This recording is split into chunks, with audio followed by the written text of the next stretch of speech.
La vue y est à couper le souffle. C'est à ces plages de sable blanc que Mtsamboro le doit. Ces paysages emblématiques du Nord sont l'empreinte qui réunit les 3 villages de la commune qui compte 7705 habitants. Principal port de commerce de Mayotte au XVe siècle, la commune a aussi une histoire. Ce fort potentiel touristique est ici source de frustration. Regardez nos îlots. Il faut en faire quelque chose parce que les gens viennent de partout, de Mamoudzou, de l'abattoir, de partout. Ils viennent passer leur week-end. Mais nous, on gagne quoi? On gagne rien du tout. Il faut que ça nous rapporte quelque chose. Pure merveille de la nature, ces îlots font la fierté des habitants. Mais le plus illustre d'entre eux a aussi un côté sombre. L'îlot Mtsamboro est réputé pour voir régulièrement accoster des kwassa-kwassa. Dans le cadre de l'opération Shikandra, menée par les autorités, des moyens supplémentaires y sont déployés pour sécuriser le site. Mais la situation est mal vécue par la population. Non, il n'y a pas à débattre. Il y a trop d'immigration clandestine ici et c'est vraiment source de problèmes.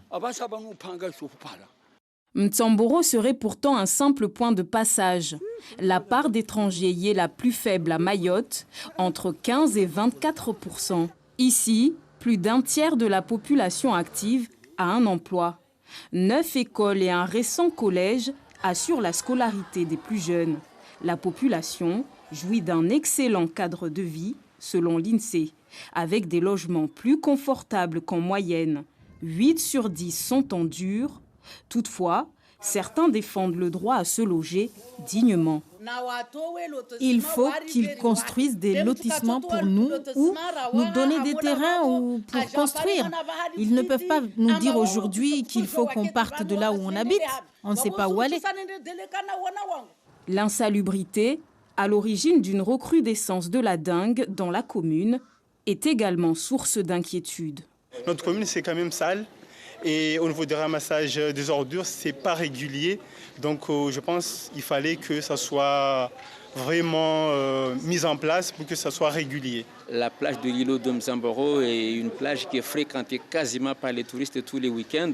Mais tout est sale, il faudrait qu'on nettoie les plages. Et puis les caniveaux que vous voyez ici, les caniveaux sont sales. Mtsamboro, devenue malgré elle symbole d'une immigration clandestine massive.